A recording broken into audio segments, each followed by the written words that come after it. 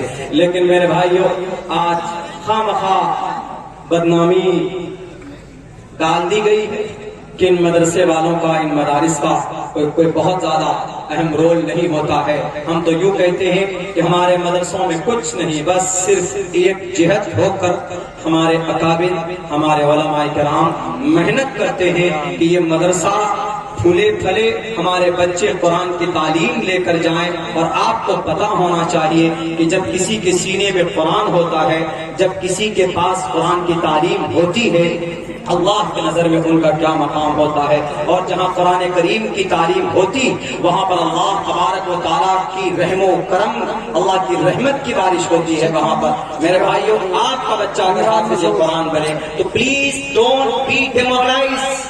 آپ اپنے آپ کو احسان سے کمتری کا شکار مت سمجھیے کہ ہمارا بچہ حافظ قرآن بنے گا تو بچہ کیسے ترقی کرے گا۔ آپ کے سامنے جتنے بھی قرآن کریم کی تلاوت کرنے، قرآن کو جاننے والے ہیں، میں نے آپ کے سامنے صرف 50 ناموں میں میں نے 5-6 نام آپ کو گنائے ہیں۔ اسی لیے کبھی بھی یہ مت سمجھیے کہ آپ اپنے بچے کو قرآن کی تعلیم دیجیے گا، حدیث کی تعلیم دیجیے گا تو آپ کا بچہ لاس ہو جائے گا، آپ گھاٹے میں چلے جائیں گے۔ ایسا نہیں ہے میرے بھائیوں، یہ دنیا ہے، ختم ہو جائے گی ایک نہ ایک دن۔ اس دنیا کا اوپر والا خاتمہ کرے گا۔ اصل زندگی وہاں کی ہے، اگر آپ نے وہاں کے لیے تیاری کی ہے، وہاں جو مقام اور مرتبہ حافظ قرآن کا، وہ ہمارا اور آپ کا کہاں؟ وہ دنیا کے ڈاکٹر کا نہیں ہے، وہ دنیا کے سی ایم پی ایم کا نہیں ہے، وہ دنیا کے کسی M L A M P کا وہ مقام وہاں نہیں ہوگا۔ جو مقام ایک قاری قرآن کا، ایک حافظ قرآن کا ہوگا، وہاں پر وہاں سرٹیفکیٹ جو ان کو اس دنیا کے اندر ہمارے علماء ان کے سر پر تاج دیتے ہیں کہ you complete remember by heart the Quran کریم، تمہارا بہت بڑا مقام اللہ کے نظر میں ہے۔ میرے بھائیوں، وہ الگ بات ہے کہ ہم یہاں پر وہ سمان، وہ عزت نہیں دے پاتے، لیکن مرنے کے بعد ان کا جو سمان ہوگا، یہ دنیا والے تو یوں ہی کریں گے۔ کل تو ہم نے جا کے پریشان کیا تھا ان کو مدرسے میں کہ مدرسے میں کیا ہو رہا، مدرسے کے اندر کسی بھی اعتبار سے کچھ بھی ہو ایلیگیشن سے لگائیں، لیکن ہمیں میرے بھائیوں اپنے مقصد کو نہیں چھوڑنا ہے۔ ہم صرف اللہ کی رضا کے لیے ہم پڑھتے اور پڑھاتے۔ اور سنیے ایک بات، مدرسے میں پڑھنے پڑھانے والے جتنی محبت وہ اپنے مدرسے سے کرتے ہیں، اپنے مذہب سے کرتے ہیں، اتنی ہی محبت وہ اس دیش کی، اس گاؤں کی، اس علاقے کی مٹی سے بھی کرتے ہیں۔ کیوں؟ طریقہ ہے، اللہ کے نبی علیہ الصلوۃ والسلام کا میتھڈ ہے۔ وفادار، اللہ کے بھی اور زمین کے بھی، قرآن کے وفادار ہم، بھارت کے سمویدھان کے بھی وفادار ہم ہی، ہمارے علماء کرام۔ مولانا قاسم نانوتوی، ان کے استاد محترم مولانا مملوک علی ناگر پڑھے ایک مدرسے میں دلی کے، اس مدرسے میں پڑھنے کے بعد آئے تو دشمن کا خاتمہ کیا ہے کہ نہیں کیا؟ ایک ہاتھ میں مولانا کا قرآن تھا، ایک ہاتھ میں شریعت کی، دوسرے ہاتھ میں دیش کی محبت تھی کہ نہیں تھی؟ مولانا عبدالرشید گنگوہی کہاں سے نکلے تھے؟ مدرسے سے پڑھ کر نکلے تھے کہ نہیں؟ مولانا قاسم مدرسے کے پڑھے ہوئے، مولانا شیخ الہند رحمت اللہ علیہ، شیخ الاسلام کہاں سے پڑھ کر نکلے؟ میرے بھائیو، ایک لمبی تاریخ ہے، گنانے سے بہت ٹائم ضائع ہوگا، لیکن یہ بات مسلم ہے کہ مدرسے میں پڑھانے والوں نے مدرسے کے اینٹ سے جتنی محبت کی ہے، اس نے اس دیش کے ایک ایک ذرے سے محبت کی ہے۔ یقین نہیں آتا تو آپ کا اتر پردیش بھرا پڑا، یہاں سے لے کر دلی تک کی تاریخ پڑھ لیجئے، یہاں سے لے کر ادھر امرتسر کی تاریخ پڑھ لیجئے، انہی علماء کرام کی تاریخ ملے گی۔ انگریز کے سامنے کوئی ڈٹ کر کھڑا تھا تو یہ ٹوپی اور داڑھی والا سامنے کھڑا تھا، اور یہ ٹوپی اور داڑھی پہننا، اسلام پر عمل کرنا قرآن کے ساتھ ساتھ بھارت کے سنویدھان میں ہے کہ نہیں؟ جن کو معلوم نہیں ہوتا، بھارت کے سنویدھان کا آرٹیکل نمبر 25 میں کہا گیا freedom of conscience and profession and practice. کیا مطلب ہے پروفیشن اور پریکٹس کا؟ دنیا کے نفرت پرست انسانوں، پروفیشن اینڈ پریکٹس، عقیدہ اور عمل، ایک عقیدہ اللہ کا، ایک عقیدہ ایشور کا، ایک عقیدہ پرماتما کا، اور پھر ایک عمل نماز کا، ایک عمل گایتری منتر پڑھ کر شیو جی کے سامنے ماتھا ٹیکنے کا، ایک عمل گردوارے میں جا کر گرو کے سامنے ایک اومکارا ستنام کرتا پنرویر پڑھنے کا۔ جتنا ادھیکار گایتری منتر پڑھنے والوں کو ہے، اوم بھورگو سواہا تتسویتروریرنیم بھرگو دسی دیوس دھیمہی دھیو یو نہ پرچودیات، اتنا ہی ادھیکار سورہ فاتحہ پڑھنے والوں کو۔ الحمدللہ رب العالمین الرحمن الرحیم مالک یوم الدین ایاک نعبد و ایاک نستعین اہدنا الصراط المستقیم۔ جو ادھیکار قرآن پڑھنے والے اقیم الصلاۃ کے آرڈر پر عمل کرتے، وہی ادھیکار اس دیش کے اندر پتھما دارکا جیووادیو ددین مجیتے ترتیانن کوڈلا کاریہ چترتر چندر کا پنچم بندو سنیکتا، سب کا اکول برابر ادھیکار ہے نا اس دیش میں۔ کس نے کہا؟ نہ آپ کے مذہب نے کہا، نہ ہمارے مذہب نے کہا، یہ ہم کہا ہمارے بھارت کا جو ہمارا مذہب ہے وہ کیا ہے؟ انڈین کانسٹیٹیوشن، ہمارا سنویدھان آرٹیکل نمبر 25 میں ہے یہ لکھا فریڈم آف کنشینس۔ ایک ورڈ کی گڑبڑی نہیں ہوگی انشاءاللہ۔ By virtue of Allah's blessing I have gifted and this thing freedom of conscience and free profession and practice۔ وکیل صاحب سے پوچھ لیجئے گا، بتائیں profession and practice and propagation of the religion۔ آپ کے دھرم میں، شکریہ، آپ کے دھرم میں اچھائی ہے تو آپ بول سکتے ہیں، بولنا۔ دیکھیں ہمارے یہاں یہ اچھائی ہے، ہم جھوٹ نہیں بولتے ہیں، ہم چغل خوری نہیں کرتے ہیں، یہ بول سکتے ہیں آپ۔ ہمارے ہندو بھائیوں میں کوئی اچھائی ہے تو اچھی بات ہے تو وہ بول سکتے ہیں، ہمارے ہندو دھرم میں یہ اچھائی ہے، کرسچن میں اچھائی ہے تو وہ بول سکتے ہیں۔ تو اسی لیے کہا گیا freedom of conscience and free profession and practice propagation of the religion, article number 25 اور آرٹیکل نمبر 30 میں نے پڑھ کر سنایا۔ یہ تعلیمی ادارے جب تک اس میں کوئی غیر قانونی کام نہ ہو، کسی مائع کے لال میں دم نہیں کہ یہاں کی اینٹ کو اکھاڑ دے۔ کیوں؟ بھارت کے سنویدھان نے یہ ادھیکار اس کو دیا ہوا، ہمارے مولوی صاحب یا ہمارے علماء نے نہیں، بھارت کے سنویدھان نے دیا ہوا۔ میرے بھائیوں، میں نے اس لیے آرٹیکل پڑھ کر سمجھایا، ورنہ میری بھی کچھ اسپیچز پھیلا دیتے ہیں اوپر باہر۔ ہم اس لیے بتاتے ہیں کہ جو بات ہے وہ بات سامنے آنی چاہیے۔ ہم نے آپ کے سامنے ابھی قرآن اور سنسکرت کو پڑھ کر کے سمجھایا، دونوں کے شلوک کو۔ اصل میں قرآن عربی گرامر ہے اور سنسکرت بھی آپ دیکھیں گے کہیں کہیں پر، چونکہ سنسکرت زبان نہیں بولی جاتی، ہم لوگ قرآن کریم سننے سمجھنے کے لیے نحو پڑھتے ہیں، صرف پڑھتے ہیں، پورے کئی سال تک، 3 سال تک مستقل، کہیں کہیں پر شارٹ اس کا سلیبس کر دیا گیا ہے۔ لیکن جب میں سنسکرت کے قریب پہنچا، اس کے گرامر کے قریب پہنچا، تو مجھے یقیناً بڑا تعجب بھی ہوا۔ ہم نے کہا کہ یہ چیزیں سامنے آنی چاہیے۔ جیسے ہم لوگ اس میں اشارہ پڑھتے ہیں عربی میں، ہاذا یہ مذکر کے لیے استعمال ہوتا ہے، ہاذا ولدن یہ لڑکا ہے، سیم اسی طریقے پر سنسکرت میں بھی استعمال ہوتا ہے۔ کیا؟ ایشا بالکہ، ایشا بالکہ، یہ لڑکا۔ مؤنث کے لیے استعمال ہم لوگ بعید کے لیے استعمال کرتے ہیں، ذالکہ استعمال کرتے ہیں، ذالکہ ولد، ذالکہ رجل۔